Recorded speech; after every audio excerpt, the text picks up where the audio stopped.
What's going on, guys? Welcome to the Contractor Secrets Podcast. In today's episode, I sit down with Travis with Paint Ops, one of the coolest brands in the painting business. He's such a cool guy, great story, and really just ready to take his business to the next level. So we hammer out an awesome business breakthrough, and it starts right now.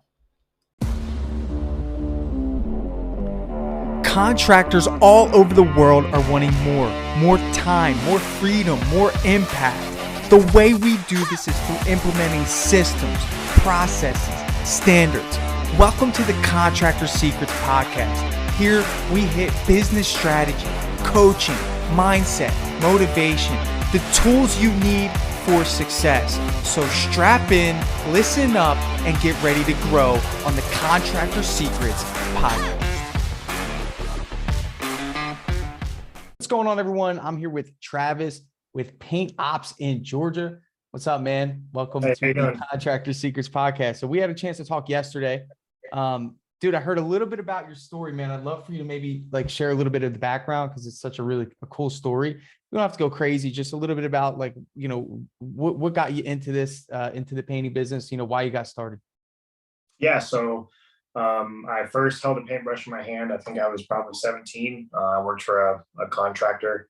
I was a single lady. I was in high school. I'd get out of school, meet her wherever she was, paint, go home, sleep, rinse, wash, eat. I left that. I never made more than, I think, $11 an hour with her. I left that. I started a police department age 18, just working, internal. Turned 21, went to the academy. Basically did all the fun stuff that you can do as a police officer. I was in special ops, a lot of high crime stuff. I was a sex crimes detective. And all people knew, like, hey, this guy's a pretty quick painter. All my friends asking, hey, can you help us paint? Blah, blah. Yeah, sure, whatever. So I had an opportunity to bid a house, and I bid the house really cheap. It took me 31 days. I'd get off work, being a detective, get in my wife's Honda Civic loaded with ladders, all that kind of stuff, drive out there, paint it. Total hours, it took me 53 hours. And then I sat at my desk when I cashed that check, and I was like, wow, here I am slaving away at this police department, making, it was about $2,200 a month. That was it, unless I worked side jobs, risking my life. And I just painted this house and made like 3 months of my salary. Yeah. So that's kind of like where the image of Paint Ops was born. I got it from Ops, the mantra. But I started looking around. I started Googling, painters in my area, and I'm not going to talk poorly about any of my competition, but I started seeing, hey, there's a really big need for a professionalized company in this area. Right. So I just started, caffeinated and motivated, and started typing and building, and started bidding until one day I called my wife and said, I think I'm going to quit the police department and start this painting business full time. And both me and her were, completely out of breath for like the first 2 weeks. Like, what are we doing? Yeah. I think you say there was no phone calls, no jobs. It was kind of just like this. That's a scary place to be, man, especially when you had a career job already, like something you probably thought you would be doing for the rest of your life. So interesting, man. I love the story. And that's kind of why, I wanted to kind of kick that off, because here you are now, Paint Ops. First of all, love the branding. You and I had an opportunity to do a Dripjobs demo yesterday. And, reading your reviews, what you've built so far is exceptional. You have a beautiful folder. One of the things that stood out to me that you showed me yesterday is that you actually give money to charities, and you allow the customer to pick. And that was actually highlighted in one of the reviews that I read, about your business, about what people really, the experience that you give them. And there was something in you that said, I need to take this up a notch. I need to take this to the next level. Let's talk about some things in your business that you would like some clarity on in terms of what the next level looks like. So tell us a little bit about who, you have maybe a couple guys with you, what's been working well, and then, what do you want some clarity on, man? What's the next step for you? So, to be very honest with you, I'm in this stage right now where I either have to decide, hey, I like this and this is what I'm going to do. And it's really easy to control right now. Or I can do what I left the police department for, which is, build a legacy for my kids, make sure my family's well and beyond provided Right. for, and serve my community, and also bring a group of guys or girls on and just really shine for them in the painting industry in my area. And where I'm struggling personally is I love my sales process. I love my communication. I think Dripjobs is going to really perfectly go hand in hand with my communication level, if not make it, extremely better. Because there are times where I'll get a text, hey, any updates? Those drips will already go out. So I'm really pumped about Already out that. there. Yep. Because I truly like to just go at my customers' feet, just say, hey, dude, we're here to serve you. Anything you need, like we've stopped, we've helped them bring groceries in. Love that. Hey, your dog is lost. Hey, everybody stop painting. Let's go find the dog. Good. So I truly have a passion for my customers, which I think is a big deal for our success. Sure. But this is where I'm at.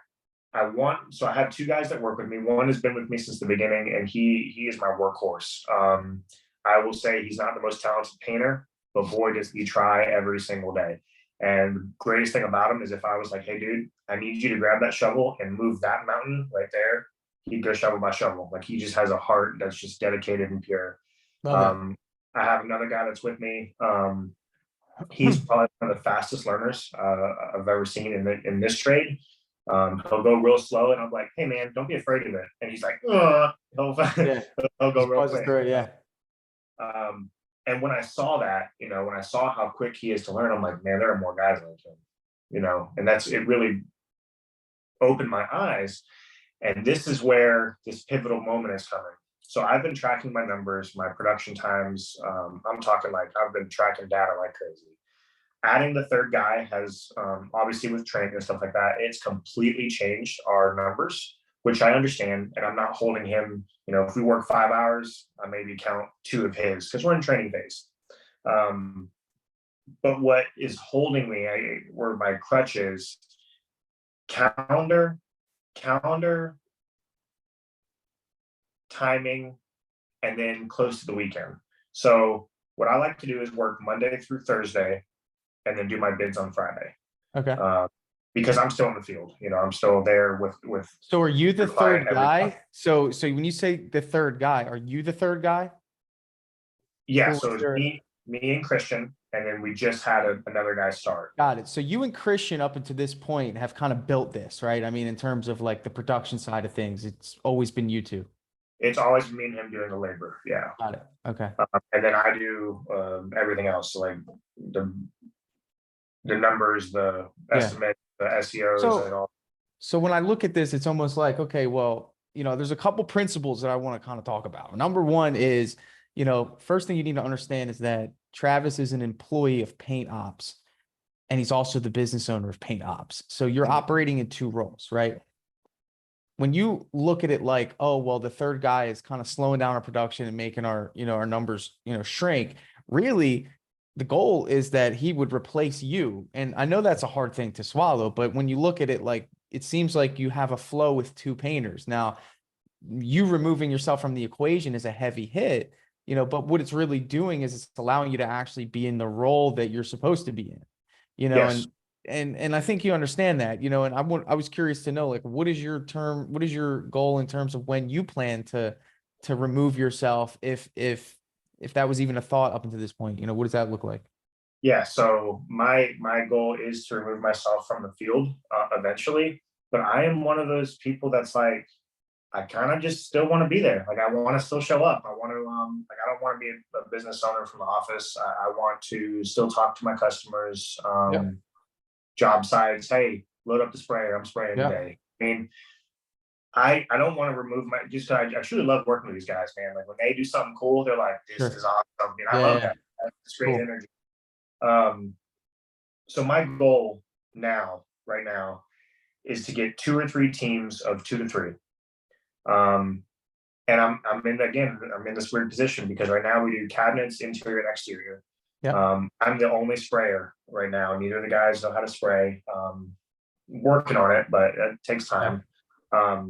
So I'm in this position, like, do I drop cabinets? I truly love cabinet work. It's indoors, there's AC, and it's like art, you know what I mean? Sure. And to see the change in a customer when they go from, their kitchen what it was to a finished kitchen. Like I love that.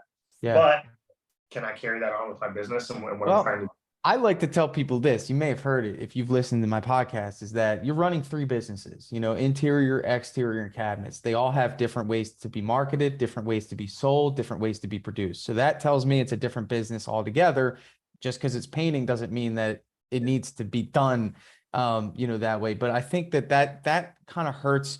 What you told me was something stopping you, right? You said like the scheduling is hard and the cash flow gets weird, and then you're going into the weekend and there's a lack of consistency there. Then you're leaving on Friday doing these estimates, which sometimes I'm sure you have 3 or 4 with your reputation. You're probably stacking 3 or 4 on the day, which takes 4 to 5 hours with your presentation. Would you agree?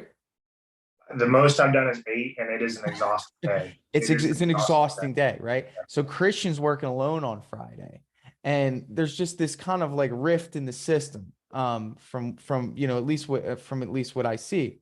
Um, So I have them off on Friday. So we work Monday through Thursday, okay. and then they're off, and then I work. They're off on Friday. Yeah. So So Friday, Saturday, Sunday.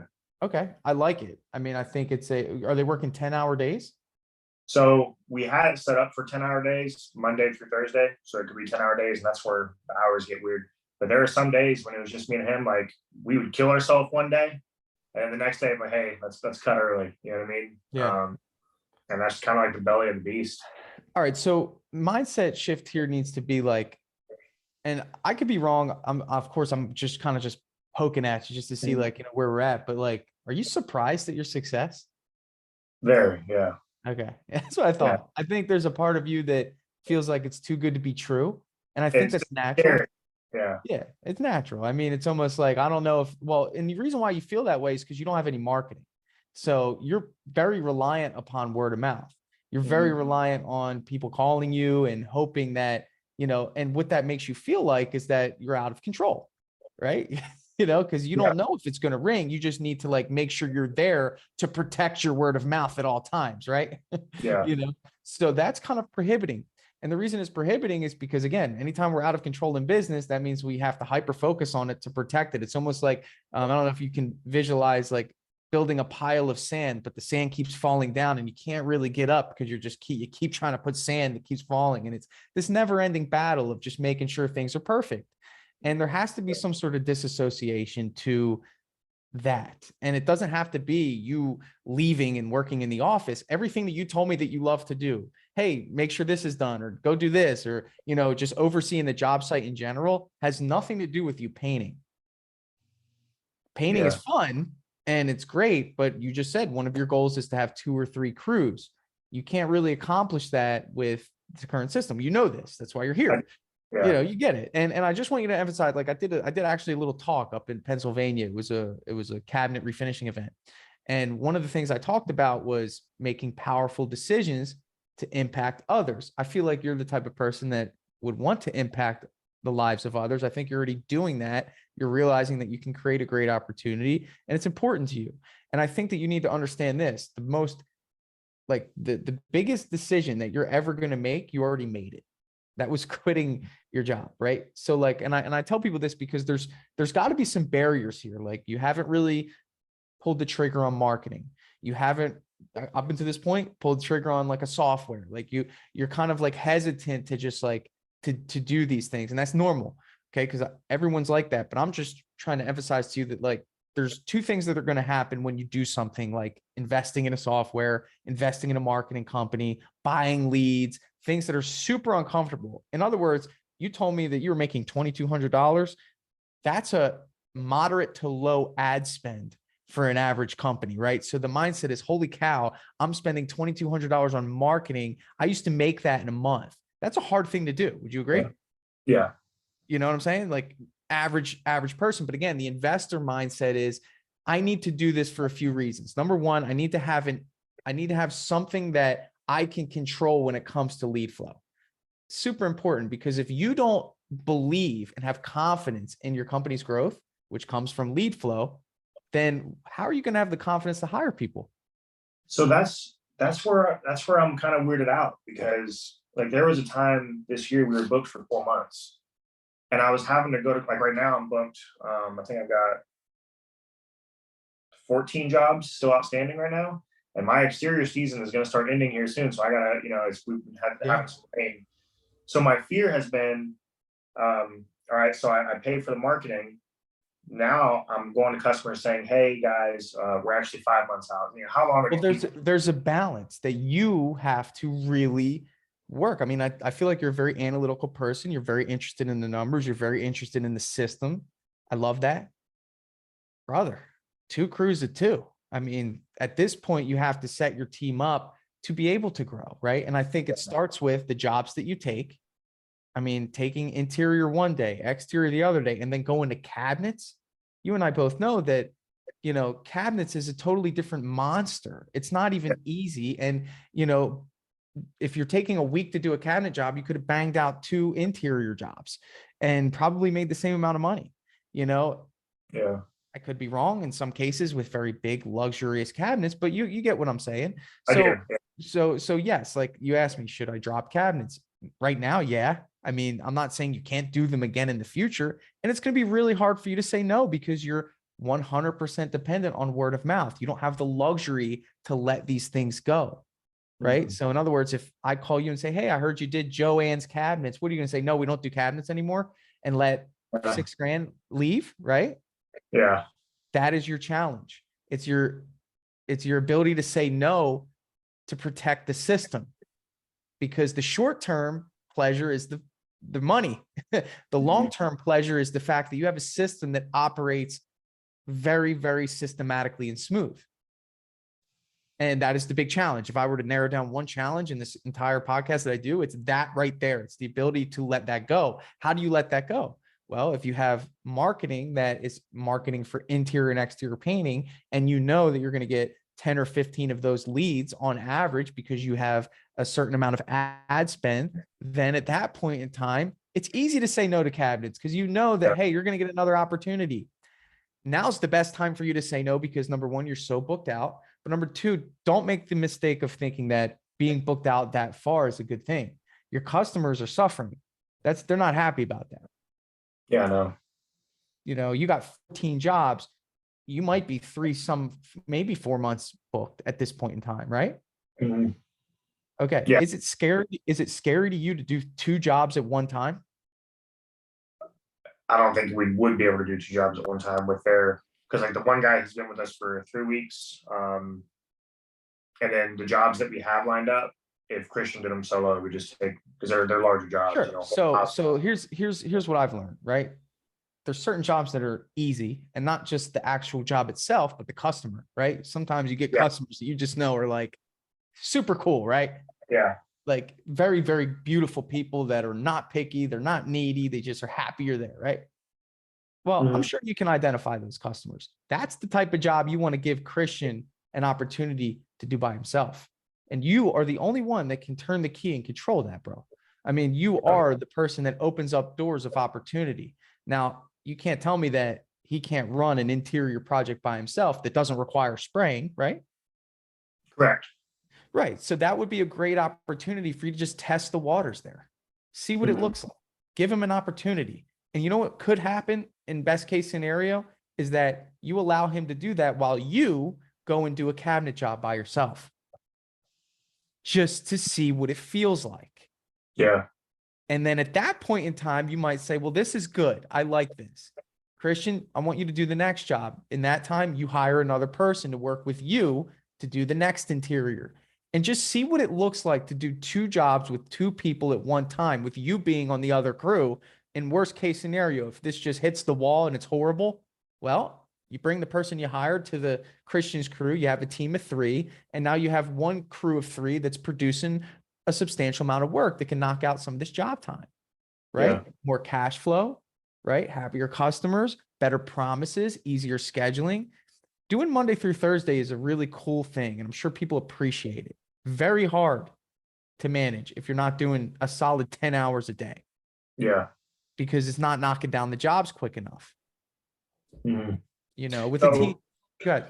that was one of my questions for you, and it was about specifically hiring. Okay, so Right now they're 1099. I'm actively looking into switching over to W-2.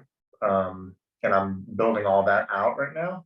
Okay. But my question for you was, and I know you talk a lot about hiring, and putting out ads and stuff like that. So let's just say it is Monday through Thursday and we're not hitting that 10 hours, you know, from, because I don't have, so you know, I don't have entrepreneurs in my family. I don't know any business owners that, you know, Sure. this is all everything I've done is I've learned on my own or just Amazing. ask questions. That's how you do it. So your employee, you know, they come in at 32 hours, Okay. you know, what is the pinch point on that? Like, do you have to find him 6 more hours of work that week on a I W-2? mean, it's a lot deeper than answering it on the surface like that. You know, the first thing is that, you know, between me and you and the listeners of this, you know, we got to get them on W-2 ASAP. The problem with you not doing it early is that you've set the expectation of untaxed money, right? So when you get someone on W-2, what happens is, you know, IRS takes their cut, right? Yeah. So at that point in time, it's less than what they're getting. So in other words, you say, hey, we're switching to W-2, literally no benefit to you. Actually, it's going to hurt you, you know? So like at that point, you have to look at it like this. Well, how are you currently calculating his pay now? Can I ask, like, I don't need the number. I just want to know, like, is it piece rate? Is it hourly, just not legitimate? Hourly, like, what does that look like? hourly with bonus. Yeah. Okay. Hourly with bonus, right? So when you do that, do you calculate his hours for the week now? Yes. Okay. Are you doing 32? No. So our average right now is around 32 to 36, unless. Cool. So that gives you some leverage to say, okay, if you go to W-2, you get a guaranteed 40, and that 40 has to come from 10 hours a day, or it needs to come from 5/8 or 5/8. Yeah. I mean, that's just standard business. Like, and again, like, I'm not saying take away someone's 3-day weekend, but I don't think it's a good move right now in the early part of your business when you're really just trying to figure out how to get these systems together. You guys need 5 days of solid work to refine your processes. Like, I don't think you're just at that phase to transition to 4, at least in my opinion, because, and I know that 5th day is for you to do your estimates, but I mean, that's just a really tough thing. I mean, it would even be better for you to set Christian and new guy up and do estimates throughout the week. Do one a day at 12 o'clock on your lunch break, drive to go do an estimate. So it's not such a thing on Friday where you literally have so much. And I could be wrong, but I'm just speculating again. I don't know. But if you open up to me, I can help you. If Friday is such a valuable day for you to be gone, I think part of it is you don't want anyone working without you there. Oh yeah. Yeah. It's the fear aspect that someone's going to get messed up. Because you don't want to lose what you've built. Yeah. You love your reputation. And I do too, bro. Look at me. I mean, you see my reviews on Google. I mean, I'm very tied to I care a lot. Yeah. But you have to understand, I don't pick up a paintbrush and I can still have the same level of care and I can still have the same level of control.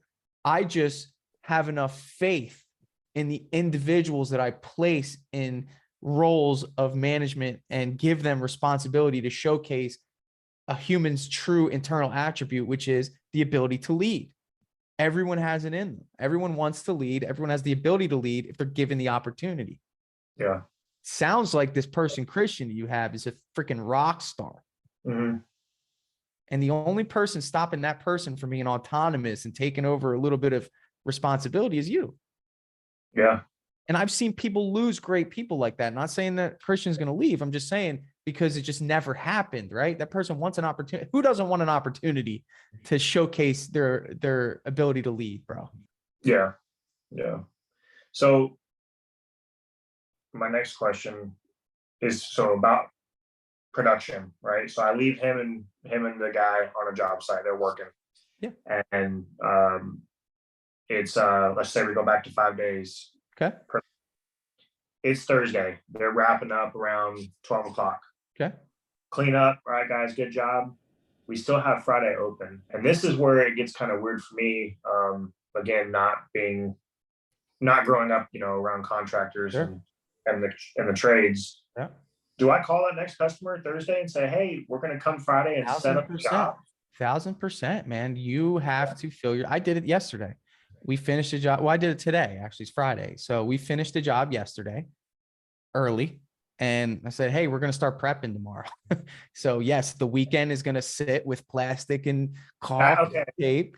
That's totally fine, man. It's like, hey, hey, listen, we're going to get started prepping. So, and it's sales, man. Hey, we're going to get started prepping tomorrow. You will have a little plastic around the house. We're not going to box your house in, but we want to get started so we can have a fresh day of painting on Monday, but my responsibility. I've always thought that I was going to have so much pushback, and then, all right, guys, Bro, well, your first responsibility is making sure your team has work. yeah, The second responsibility is making sure customers are happy. Like it has to be that way. And if that has to be your main focus. If you really feel like it's an issue, then you know what? If your number one priority is making sure that your team members have a full week of work, then you cover that day and you offer and you say, hey, it's a bonus. That's on me for not optimizing our schedule. It's not their fault. They don't know. They're just told what to do and they do it. And we don't want to penalize them ever for finishing early. That is like one of the worst. Absolutely. Which I'm sure you know. Absolutely. That's a good question though. Again, it's just about, but guess what? When you can come up for air and you're not in the brush, in the sprayer with the mask on all day, you can actually think about these things and you can make these phone calls and you can coordinate these things in a much easier way. Yeah. Yeah. When you bid a job, you should be looking at it like this. Okay, well, if I go look at an interior, the first thing I want to know is how many days is this interior going to take? Hours is cool. It's a little confusing. I need to know how many days because we don't go from one job to another in the middle of the day. Do you? No. Never. So it has to be how many full days of work each job is going to take. It's the easiest way to do it. And it's almost like they're blocking out time. So when I look at a job, I'll say, great, this is a 3-day job. I'm going to schedule it from Monday through Wednesday. Cool. When I find the 2-day job, that's the date I choose for it, Thursday and Friday. And then when I find another 4-day job, it's Monday through Thursday. I have an open Friday. Okay, well, I need to plan for that Friday to be a prep day, right? Or maybe even I find a 1-day job, maybe a living room, kitchen, and dining room, walls only. And that's where I put that 1-day job, right? Mm-hmm. So that's how it kind of works for us. Okay. I see what you're saying. And then going to sales real quick, and I've heard you use this term or ask the question, but I've never really heard the explanation. I don't know if I cut off your podcast soon or I just didn't hear or understand it. I've heard you ask people, do you negotiate your jobs on site? Do you negotiate? Like, what does that mean to you? Like, when you're asking that question, do you negotiate your prices or whatever? What does that look like for you? Are you saying that I say this to customers? No, I've heard you ask other people on the podcast. Or in other words, like, is your pricing negotiable? So like mine is not. Why? But I've heard you ask that question. Why isn't your price negotiable? It never has, nor have I ever had anyone say, hey, can you change that? But you've also never, you also have people that ghost you after you give them that price. Yeah. So, the way I look at it like this is that your price has usually, if you price it correctly, it usually has about 50% of gross profit margin built into it. Agree? Yeah. If you had no jobs tomorrow and you looked at your last estimate and when it was $5,000 and the customer called you and said, hey, listen, I can't do 5,000, but I can do 4,000. Would you allow me to do that job? Would you do that job for 4,000 if you had no work tomorrow and your guys needed work? Yeah. Of course, because that's, maybe a 35% profit margin. The issue is that people don't think that your price is negotiable, but your price is always negotiable. No one's ever even asked. No one, and they're not. And it's almost disrespectful in a way for them to be like, and not many people are bold enough to do that, especially with your beautiful presentation that you do. So I'm not saying that you need to negotiate your prices. I'm just saying that when it comes to in-person sales, you should totally, if you need the work, you should totally be open to gauging a negotiation, right? And the reason I say that is because when you grow, you need more jobs than ever, right? So sometimes you need to capitalize on opportunity that would otherwise not be realized. So in other words, like one of the best ways to open up negotiation is after you present a price, right? Let's say it's 10 grand and you see that customer just give you that look and they say, all right, well, I'm going to get a couple more quotes, right? Does that ever happen? You ever hear that Uh, before? if anything, what I hear is we'll think about it, we'll We'll talk. think of, okay, yeah. So we'll think about it. We'll talk, right? So maybe they don't say we'll get another quotes, but it's one of those little like minuscule objections, right? Yeah, But it's a no. Yeah, if you really need the job, it would be really silly for you to just walk out because you know this is an opportunity that you want and you need. And literally, you and I both know, again, referencing your phenomenal presentation, and your presentation is building so much trust. And literally, if the price was perfect, why would they say no? Right? There'd be no reason. You obviously will do a good job. You're presentable. They like you. You've built a ton of rapport. Literally, the only thing stopping them is the number you wrote down on your proposal. So the idea is to say, hey, just curious. Did you have a budget in mind for this project? What is the answer to that going to be? Of course, everyone has a budget when they think about buying something. When you and your wife went to buy that truck, I'm sure you had a number in mind that you planned on spending and you didn't, you want to go over, correct? mm-hmm. Everyone has one. And the goal is to just gauge what that is. And that's not really negotiation. That's just finding common ground, Travis. So in other words, like if it were 10 grand and the customer says, I wanted to be around 8, wouldn't it be cool instead of you leaving and not getting a job to say, you know what? I don't normally do this, but I really want this job. My guys could use the work. Could I meet you in the middle at 9 today? That isn't negotiation. That's just finding common ground. If the answer to that is no, sorry, we need to be at 8, well, then guess what? You know that if you go down to 8 grand, you're going to get a job. And that might not be a 50% margin. That might be a 30% margin, but it really depends on how bad you need the work. So that's what this is about. If you're booked for the next 5 months, oh, don't do that. It's silly. That makes no sense. But it's a strategy that you'll have in your back pocket when you have 2 or 3 crews and crew number 3, needs work. You want to have that strategy and you want to be able to just ask those questions just to see where they're at. Isn't it insane? And I won't go any further on this after this, but I just want to say, isn't it insane that we build up such a relationship? We build rapport. We pet the dog. We have a great time. We know that they want us to do the work. We want the job. And then when it comes down to the number, it's almost like, that's it. All right. And it's like, we can't just stop there. So that's what that's about. It's just asking a couple more questions to see if we can make it work, getting rid of the barrier there. Right.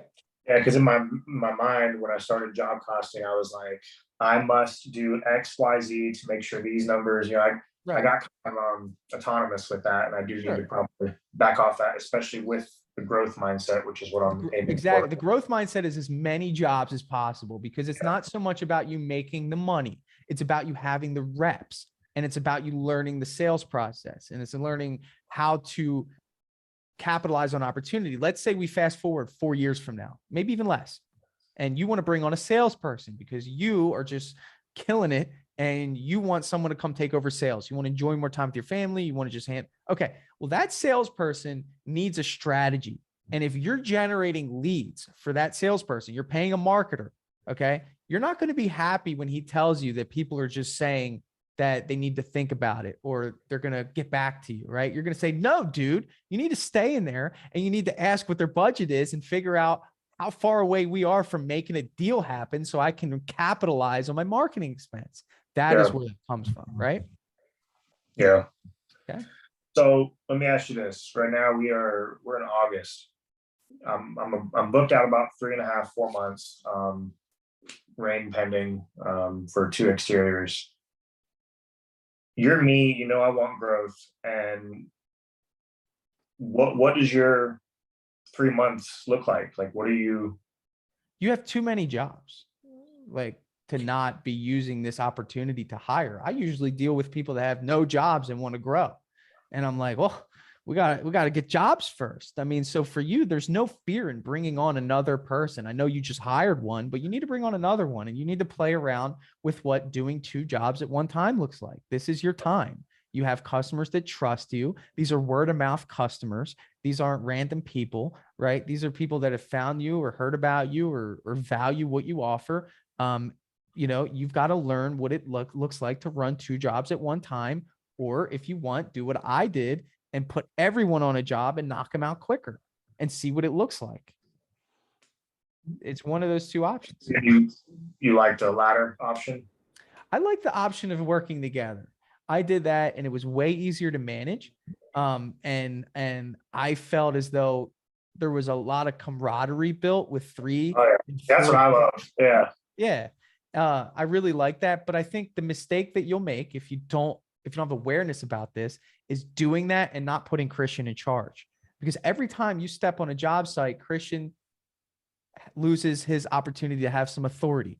And your job is to place the authority in someone else's hands. The quicker you can learn how to do that, not do it, learn how to do it, the better you will be at developing leaders. Because the only success metric is your ability to get work done through other people. Does that make sense? yeah, Doing work yourself does not guarantee you success. That just guarantees you that you stay busy and you have a job, yeah. but the ability to produce quality results through other people should be the metric that you care most about in your business. And that only happens when you let go. Yeah. So I do have one ask of you, Sure. but it's not without it's not without an offering. So I clicked on a link that you sent me a while back, and it's dead now. It's the hiring class. I've done 4 hiring classes, and all of them, they kind of just phase me. You know, build the robot, you know, all this kind of stuff. And I try to take tidbits from each of them. Yep. So man, if you can send me that link again, I'm gonna Oh send. man, I love those types of cups. So I will take you up on that. I And got you, man. those are my favorite types of cup. I drink orange juice out of them. I have one here. It's like it's a Colts cup, just like that. There we go. Yes, I would love to give you that, man. That's no problem. But when it comes to hiring, man, like, dude, you got to look at it like you're recruiting someone, like you're paint ops, right? So, I mean, for me, I love the vision. I love what you embody. You guys are like soldiers, man. At least this way I see it. You look like a soldier. You're from the police department. You have this certain, I don't know, you have this certain aura that everything that you do is with integrity, is with, everything about that. So when it comes to your hiring process, I mean, if anyone should have a solid front to back hiring process, it should be you. And that's And what I want to build, but I've never done it. So I'm so ignorant. let me ask you, how'd you find the next guy that's not Christian, the other guy? So he called. We were working on a large commercial job, and I was on the way with Christian. And I looked at Christian. I said, "Dude, I said we need someone else for this job." I said, "My back is breaking because we were killing ourselves with this." And literally, we got there. We set up job site, and my phone rings, and I answer. And I was like, "Hey, this is Travis." And he said, "Hey, my name is Zach, and I saw your truck in my neighborhood, and I'm looking for work." And I said, "Man, I'd love to have an interview with you. When can you meet?" Cool. And he said, "Well, I'm actually heading to an interview at a local grocery store." I said, "Cool, let's meet tonight." So got home from the job site. I met him in my office, and we basically just had a quick interview about his past experience and my growth, where I see my company, and his future in it. From there, I said, "Are you willing to give paint ops a try?" And he said, "Absolutely." And since then, he has just been incredible. I love the story. You got blessed. Yeah, I got very lucky. All right, lucky. Lucky. I say blessed. It was a blessing, but we can't rely on the luck factor to sustain our business. This why you asked for the hiring course, because you need something that's going to produce that. Again, you're in a very interesting scenario, right? Everything that you've had in your business has come to you. Okay. Great for the beginning stages of business, very poor for the latter stages of business. So again, and I like that you're shifting now, right? So action step number 1, like literally after you get off this phone call, if you have the time, you need to get on Gusto and you need to set up a payroll system. Okay. That is number 1. When I look at any hiring, like if you don't have an onboarding system that accurately reports payroll to the local entities, pays taxes on behalf of your employees, facilitates workers' comp, all the things that are almost like a barrier to entry. Being transparent here, because there's been some complacency as to why you haven't done this. And I think it's because you just didn't know. And that's cool, because I love that you just have this mindset of like, I'm going to learn, ask the questions. But when you present your sales process to your customers, the number 1 thing that you value from what I've seen, from what you've shown me, is integrity. Integrity. is what is carrying you to where you are. And integrity in hiring and integrity in doing things on the back end is one of the most valuable things that you could do. And it'll exude to your customers. And you'll have a sense of pride about that. It's like everything's legitimate. Like there's a part of you that has that little like, we got to get rid of that immediately, because it's going to be great when you do that hiring process and maybe someone's considering another opportunity and you can just look them in the eye and say, hey, as soon as we're done this, you're going to get an email to onboard yourself to our, to our HR department. And you're going to be able to put in your bank account information. You're going to get direct deposit every single week. And you're not going to have to worry about, where the money's coming. I mean, that's it. You know what the beautiful thing about that is that, of course, if they work for you a long time, they'll be able to, loan things like a car or an apartment or maybe even get a house because they have a W-2. And that's my theory behind it. That's what I believe the impact of being a business owner is about. Yeah. And that's, when I first set up, I went and talked to a CPA, he said, I asked him, I said, hey, right now the 1099, I'm looking at W-2. And the straight shot answer was, you're looking at money versus money, more money versus less money. And I said, well, so I'm not really worried about the money right now. I'd rather these guys. I hope he's not your CPA. No. Good. No. Yeah, I was interviewing him. I like CPAs. Yeah. No, I like that you're very dialed in when it comes to doing your processes. Take it from me. When you prioritize money over people, you're never going to be successful in business, right? And I think, again, like, I'm not telling you something you probably don't know, but that answer right there should have told you everything you know about the fact that that person's value system is skewed. For me, it's like, okay, if it's going to cost me more money, guess what I need to do? Learn how to be a better salesperson, learn how to give more value, learn how to upsell, because I'm going to make, I have this vision that, like, whoever I bring on, because I want to do like retirement plans, like all kinds, not through like me necessarily, but like, hey, sure, this is a company, they work with paint ops, you give them X amount of money, work on your retirement now. Just because a lot of the people I talk to, like, they don't understand retirement and, future and stuff like that, Sure. Especially like young kids in the trades. But yeah, Travis, I mean, you have a leadership mentality. The only thing stopping you from growth is yourself. It's taking the leap. Remember, and hold this to be something that you hold on to whenever you face a big decision in terms of investing money. The biggest decision that you have ever made or will make when it comes to risk is quitting that job. Anything outside of that is nothing. Investing in a marketer. Okay, so what? It's $3,000. Guess what? If he doesn't produce you results that exceed $3,000, well, then that means that he didn't do his job, right? Yeah. In other words, like the mindset needs to be like, what is the value that I can receive in this investment rather than what is the cost? And when you can ask the first question that I just said first, over and over and over again, that's when you'll start to see the transition happen. Yeah. My wife, we went to dinner and, here I am, we're paying for this nice dinner, everything's real good. And I'm killing myself at work. I'm real proud of myself, what I've done. And she kind of looked at me, she was like, you good? I was like, yeah, we're at dinner. She was like, well, I was kind of like wondering what you're doing with the business. And I was like, I'm working my tail off. You know what I mean? Like, we're doing good. She said, okay, well, you quit your job. I just thought you were going to do more. And I was like, what? So now I'm like, dude, I've been in here getting everything ready just to grow. And a little bit of motivation. Oh yeah. It's good, man. I just think that, like, man, there's just some foundational things that need to be put in place. Gusto's a good start. The hiring course is going to help you have a system. I'll give you that, right? One of the things that you really need to do is you need to hire one more person immediately. Get that third person. Again, that's scary. Might be wise to find someone with experience, right? That would be nice. Yeah. Take a little bit of the load off, right? Decide if you want to do a crew of 3. Put Christian in charge. Stop running the show. You're the owner. Everyone gets it. But the best thing you could do is showcase Christian as the project manager. He's the one who's in charge. And if you can get bold enough to your customer and say Christian's in charge, then you're going to start seeing Christian do things that he normally doesn't do. And you have to have that conversation. I have no clue who Christian is. I don't know his personality, but from what you've told me, it sounds like somebody that you admire in terms of his work ethic and should be rewarded for what he's done so far with you for the last almost 2 years. Yeah. Do you think he'd be up for the challenge of being the project manager?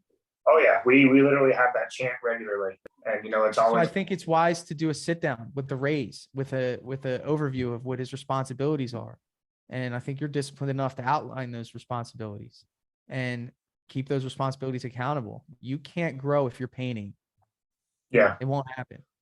If you find yourself with anything in your hand that is not a pen, or your cell phone making a phone call, then you got to realize that you're not growing, you're sustaining. So that's not a bad thing. Because even when I started my business, I was the only one that knew how to spray. So I would do all the spraying and then leave after that and go do my estimates and go handle my business and let them do the cutting in, rolling, and finishing up the job.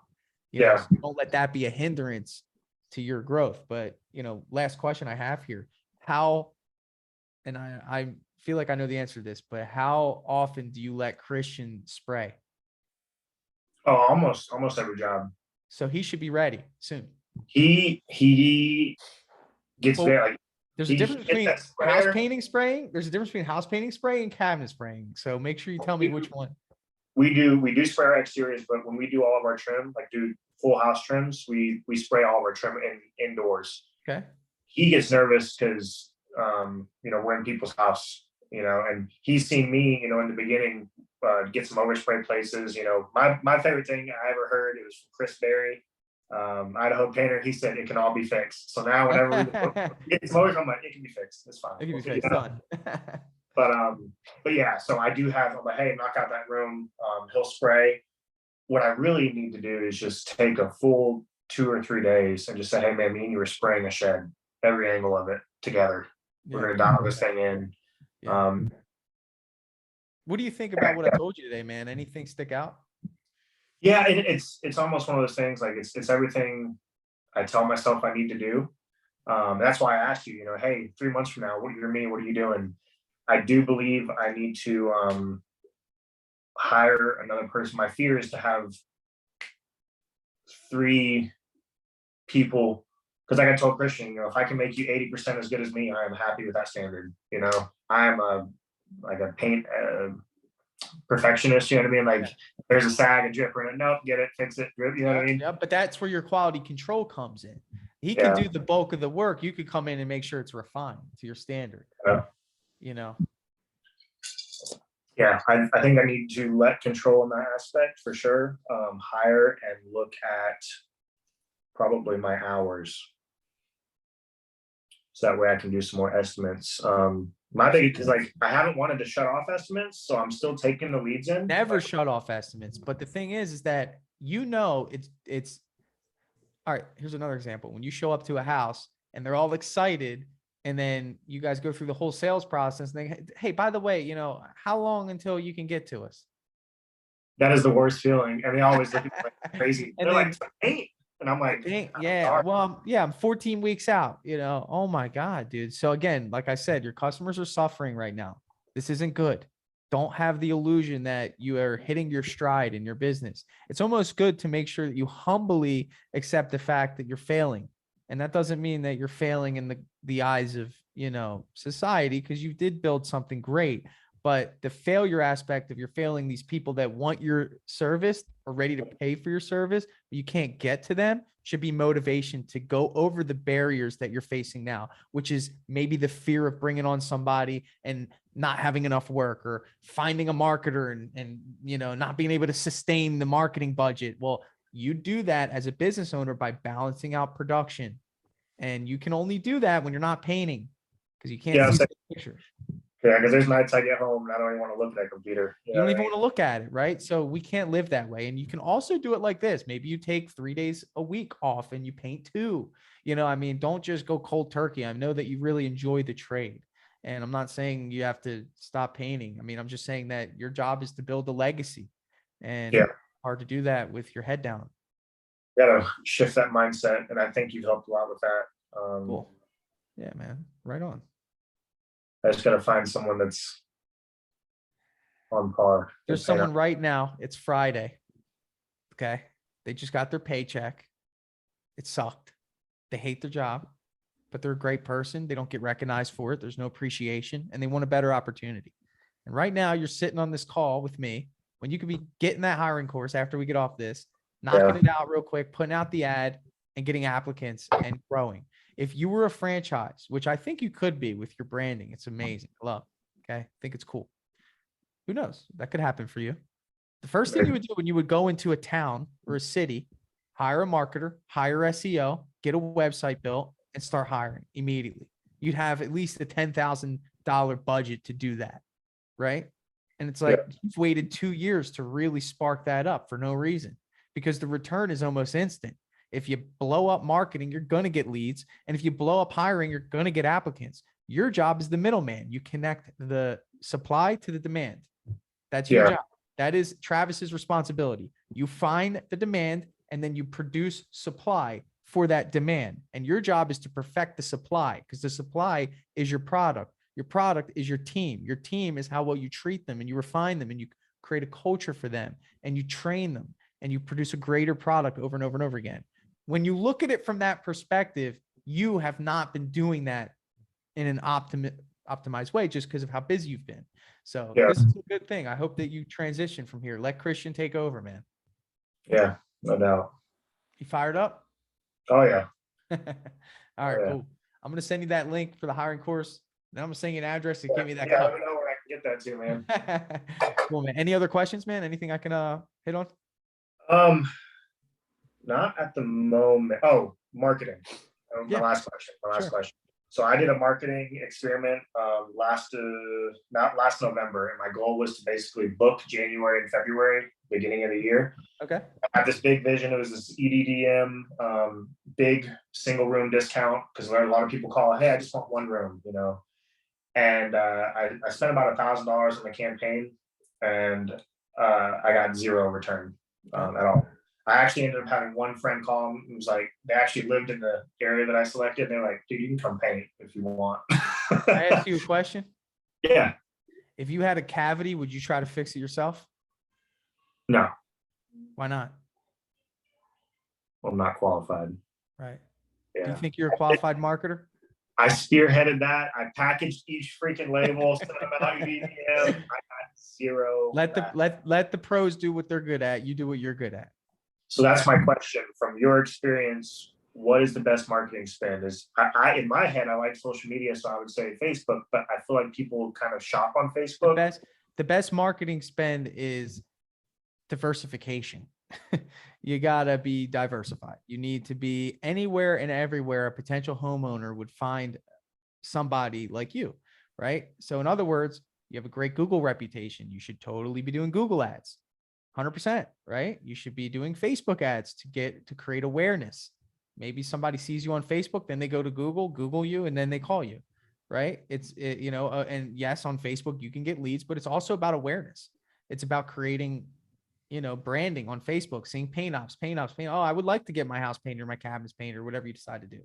Home Advisor, which is now Angie, they produce ready to go leads. I mean, people that go through a pretty rigorous form. At that point, once they hit submit, they're pretty committed, so I think at your stage, right, you have it's the two of you. So you're probably generating between, and I could be wrong, and you don't have to say yes or no, but I'm just going to speculate here, between 15 and 20 grand a month on a high end.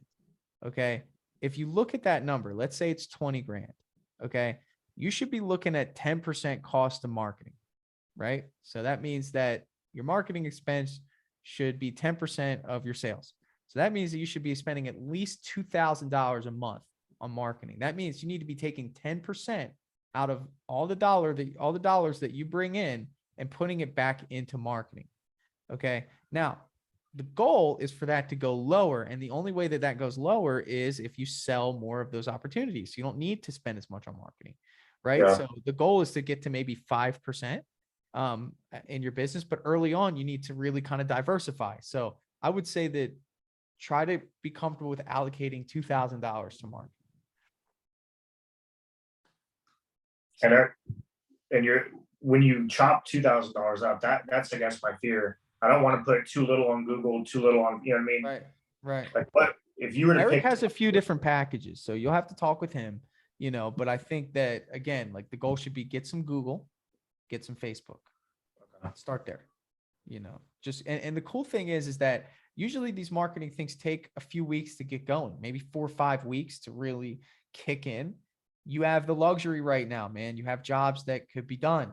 And how do you might even say, okay, well, you know what? I'm going to pluck one of these jobs out that I have booked. I'm going to complete it. And that's going to help me just with this marketing expense. Right. So, I mean, you can play with it like that. But again, like diversify. I have 2 references I'll give you. I have one for Google and I have one for Facebook, which is Eric. So, I think just connect with them, go through their presentation, see what they have to say. I tell everyone that, make your decision. Everyone's going to have different results. Some people crush it. Some people don't.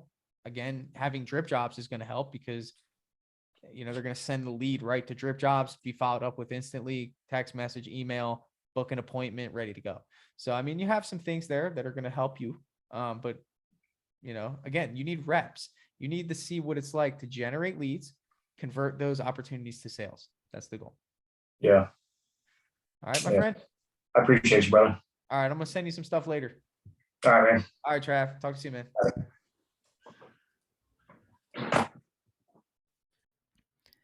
Hey guys, thanks so much for listening to that business breakthrough. So what I'm going to do now is I'm going to transition this episode to a testimonial. That's right. So one of our awesome Dripjobs users was kind enough to do a short testimonial for us. I asked him some questions that I'm sure a lot of us have about what Dripjobs is it valuable? So if you would like to sit and listen to this, I'd appreciate it. You can sit, hang around, and hear what one of our very happy clients has to say about Dripjobs for his business. What's up, everyone? I'm here with Mark Bradford. Okay, first of all, let me start with this. You were one of the most skeptical people to ever use Dripjobs. What's changed, man? Do you like it? Was it worth it? Yeah, absolutely. I mean, the biggest thing is like the return on investment is like instant. As soon as you integrate it with the stuff that you already have in place. I linked it with my website, with Nice. my request a quote button. Yeah. And it's just every phone call that I get for customers requesting an estimate. I just redirect them to the website and Dripjobs takes over from there. Love it. So yeah, it's definitely been a game changer. I'm still learning some of the aspects of it. And I think it's great that there's new and updated features coming in all the time. So I'm definitely excited for the Google Calendar when that comes. Oh yeah. So, yeah, it's definitely made a huge difference. Good. Absolutely. So yeah, that was one of the things is because you and I had spoke before and you weren't sure if, because sometimes it might feel like Dripjobs is too big, right? Because I know that you kind of do your own thing. Are you still, solo? Well, I do have a couple full-time guys and a part-time guy. So, cool. it's, all right. Yeah, it's, we're definitely growing. So we want to use, whatever's appropriate as we grow. And I think that grow into it. Dripjobs, Right. Yeah, absolutely. So there's still some features of Dripjobs that I don't utilize yet, but that's just because I need to take the time to really fine tune them and tweak them. Absolutely. So I still use every part of it. It's just there's some parts of my old estimating process that work in tandem. Yep. So eventually we'll be merging that. Like I said, it's just, it's a fine tuning process. So a couple things. You mentioned the booking link, and I just want to make sure you know this. I know you're directing people to go to your website, but we added a button on the bottom menu. It says new request. Have you seen that on the Dripjobs app? That I don't know that I've seen that. No. You got to check it out. So if someone calls you, you hit that button and you just punch in their phone number and it sends them the link. So you don't have to say, hey, go to the website. You just hit that button, put in their phone number, and then just like that, they get the link to fill out the form. Oh, even better. Yeah. So save a step there. So you've been using it now for, I think, 2 months. We reached out to you because you're killing it. Just curious in terms of you've been sending proposals. Have people been responding to the automated messages? Yeah, I mean, for the most part, getting onto the Dripjobs drips and getting to scheduling has been very quick.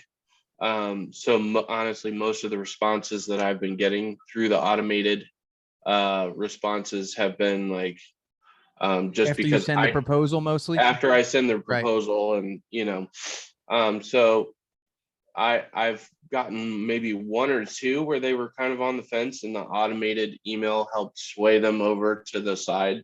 Yeah. So, Good. but for the most part, it's, a lot of them have been just, I go out, do the estimate, and they want to get on the schedule within the next couple days. So, Huge. Huge, man. yeah, absolutely. So, So overall, would you say, I mean, it's pretty easy, software can be pretty crazy. I mean, one of our focuses as a company is to like try to make it as simple as possible for you to get in, do what you need to do and get out. Do you feel as though like, it's pretty easy to navigate and use?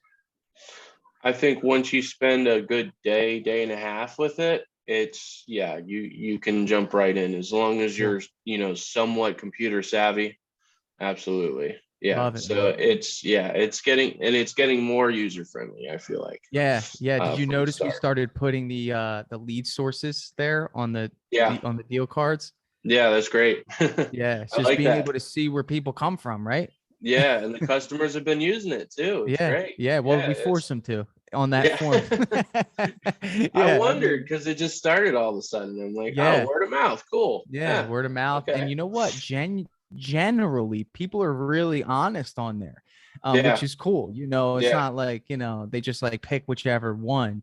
Cause I'll kind yeah, of follow up. Sometimes like, how'd you hear about us? Just to see if they lied.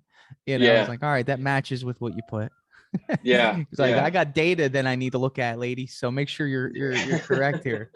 Right, No, that's awesome, exactly. man. So just last thing, man, I always like to end with this on one of these is you were on the fence more than, like I said, anyone. I think you tried it and then you didn't use it. And then I think Mike gave you a kick in the butt. And I was like, dude, give it Yeah. a try. We sat down. If you if you could talk to somebody that's on the fence, maybe just doesn't have a good system or has their own system and they're thinking about Dripjobs, what's one thing you would say to them, to sway them? I would say, I mean, you're not locked in, and it, like I said before, the return on investment's immediate. If you can present yourself well to the customer, Drip Jobs will do the rest. Boom. That's it. Love it, Keep it man. simple. Keep it simple. Mark, Yeah, you're the man. Continued success for you, my friend. I see that you're growing and I think it's only up from here. I appreciate your time, man. This was 100% absolutely. voluntary on your part, bro. And it means a lot. You Yep. took time out of your day to do it. So thanks, man. Thanks a lot, Tanner.